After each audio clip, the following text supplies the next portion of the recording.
इस देश में झगड़े पैदा करने का काम बीजेपी करना चाहती है मस्जिद और मंदिर के नाम पर। भारत के गयूर मुसलमानों के ईमान पर, इबादत पर एक हमला है। नरेंद्र मोदी की हुकूमत ने इस मुल्क की सबसे बड़ी अक़लियत के खिलाफ एक ऐलान जंग कर दिया और ये जंग ना सिर्फ मेरे जिस्म पर है बल्कि मेरी आज़ादी पर, मेरी समाजी और माशी मार्जिनलाइजेशन पर है, मेरी शहरियत पर है, मेरे मदरसे, मस्जिदों, खानखाहों और दरगाहों को निशाना बनाया जा रहा है। और ये हुकूमत सच्चाई को नहीं बयान कर रही है कि ये तरमीमी बिल से मुसलमानों का तहफ़्फ़ुज़, तरक्की और गुर्बत का खात्मा होगा। ये सरासर झूठ है।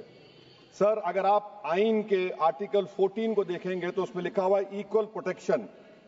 अब आप देख लीजिए सर कि हिंदू, सिख और जैन को और बौद्ध को उनके एंडोमेंट में तहफ़्फ़ुज़ मिलेगा क्योंकि उनका एंडोमेंट बाय यूजर बरकरार है और उनका एडमिनिस्ट्रेशन उनके हाथ में होगा कि गैर हिंदू या गैर उनके मजहब का आदमी दान भी दे सकता है उनके लिए।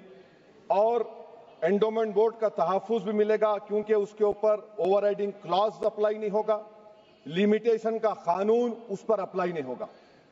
उसके बरक्स ऑपोजिट आप देख लीजिए, मुस्लिम वक्फ को वक्फ बाय यूजर निकाल दिया गया।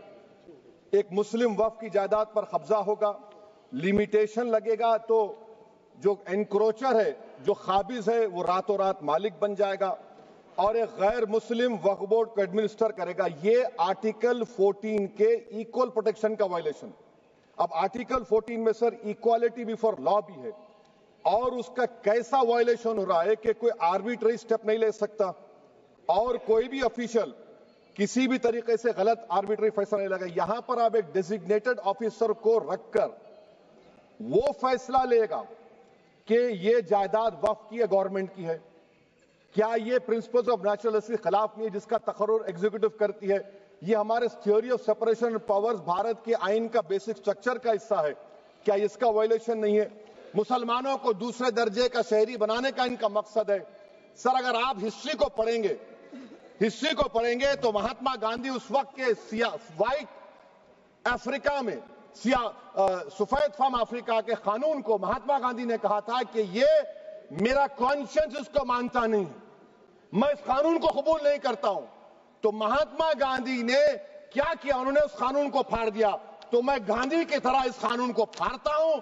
ये अनकॉन्स्टिट्यूशनल है सर। इस देश में झगड़े पैदा करने का काम बीजेपी करना चाहती है मस्जिद और मंदिर के नाम पर। इसीलिए मैं इसका कंडेम करता हूं और मैं आपसे गुजारिश करता हूं कि मैंने अपने 10 अमेंडमेंट दी है, आप इसको कबूल करिए। सर, मुझे बोलने का मौका दीजिए और उस पर डिवीजन का मैं डिमांड भी करूंगा।